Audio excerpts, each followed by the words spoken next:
598.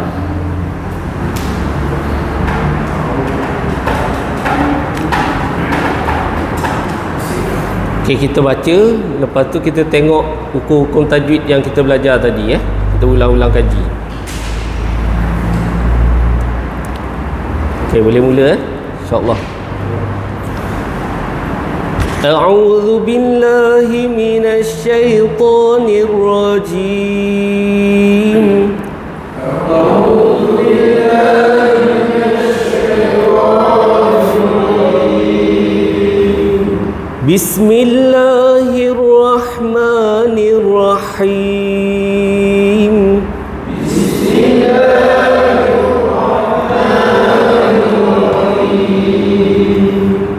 Inna anzalnahu fi lailatul qadr.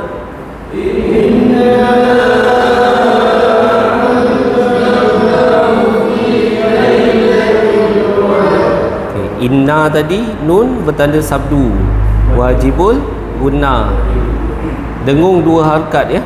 Inna lepas tu panjang kat situ, mad jaiz munfasil, boleh baca 4 atau 5 harakat ya. Inna tu okey. Anzalna, nun mati bertemu dengan zai, tapi matinya tak ada. Maksudnya ikhfa hakiki kat situ ya. Bila dia tak ada tanda mati, maksudnya dengung. Okey. 2 harakat juga dengung dia. Okey. Lailatul qadr. Kita matikan dal tapi ada bunyi ra ya. Qadr ada bunyi ra sikit belakang. Tebal qadr ada bunyi ra sikit. Okey, ayat yang kedua, wa ma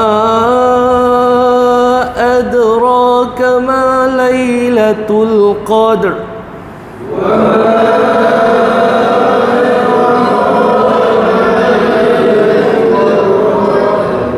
wama sama gak mad jaiz munfasil 4 atau 5 harakat. Ada bunyi qalqalah sughra kecil, bunyi sikit ya. Lailatul qadr sama gak mati dekat dal, bunyi sikit ra ya. Lailatul qadri khairum min alfi syahr.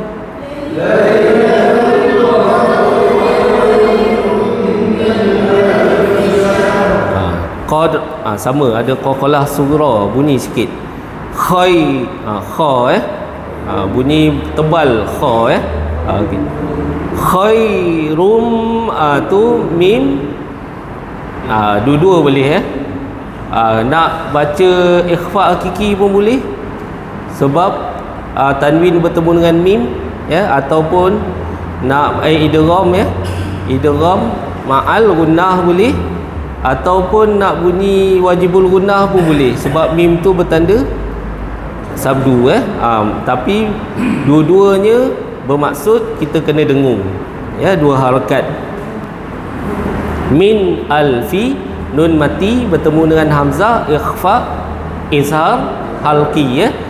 Nun mati bertemu dengan alif ya, ataupun hamzah kat situ. Jadi nun dia ada tanda sukun, kita perlu baca jelas ya. Syahr sama juga macam qadr.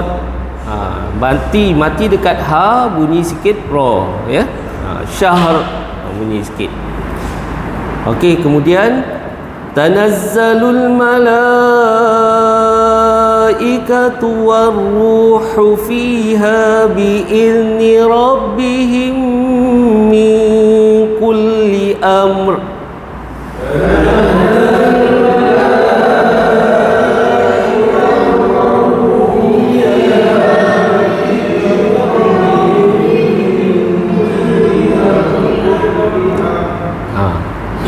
Tak nafas boleh kan, boleh lagi kan.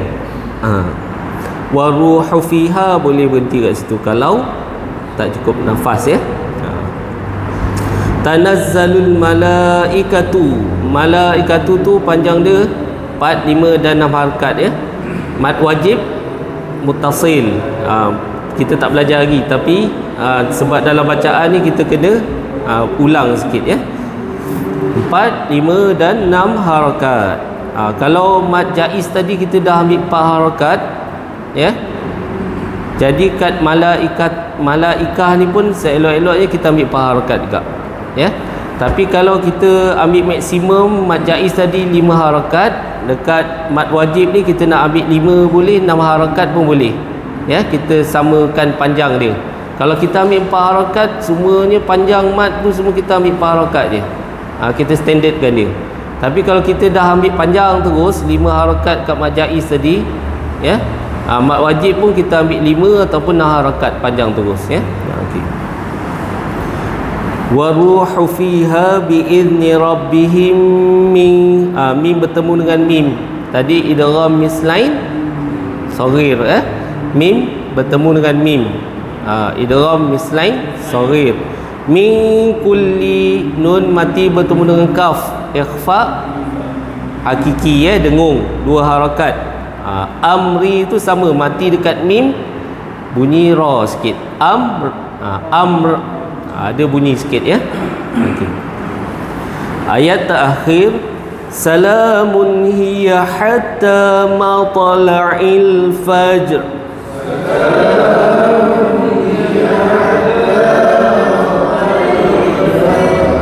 Itu jelas salamun. Yang tu dia punya tanda depan dia berlawanan.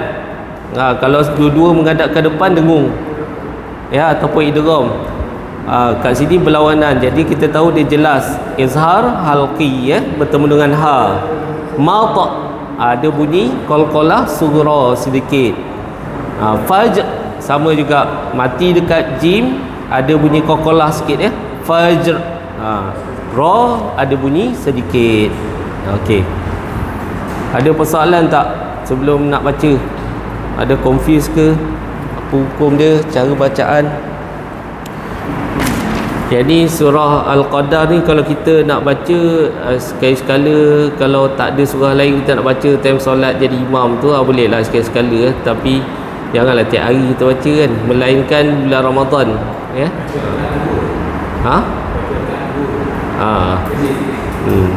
Kita nak pendek baca qul Allah lagi pendek ke, inna ataina kan. Tapi surah ni saya bagi apa ni yang sesuai dia punya makna dia tu, elok kita baca time bulan puasa lah kan. Sebab nak menggalakkan orang mencari Lailatul Qadar. Kalau baca hari biasa ni setakat nak ambil pahala tu boleh lah ya. Tak ada masalah. Tapi kalau Rejab Syakban tu nak start baca tak apa, sekali-sekala kan, nak ambil semangat kan, tak apa. Tapi yang baiknya kita ni, apa yang kita nak baca tu kita tahu makna dia. Walaupun kita baca surah pendek-pendek, surah Ikhlas pun kan, kita tahu makna dia, ada sebabnya kita baca untuk ingatkan orang jemaah ni ya. Tak adalah kita baca tu kosong je, kita pun tak tahu apa yang kita baca maksud dia. Kalau boleh apa yang kita hafal tu kita tahu maksud dia. Sekurang-kurangnya kita baca tu adalah khusyuk dia tu, ada penghayatan dia kan. Okay. Tak baca saja. Okay.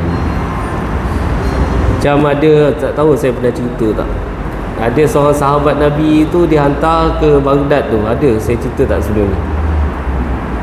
Dia cuma surah Al-Ikhlas dia hafal kan. Itu contoh dia lah, tak ada masalah pun ya. Kalau dia memang semua hidup dia hafal surah Al-Qadar, dia nak macam mana kan. Dia memang sampai selagi dia tak jumpa semua hidup dia tu, selagi dia tak jumpa sebelum mati tu, dia akan baca surah Al-Qadar kan. Nak macam mana, dia dah azam macam tu kan.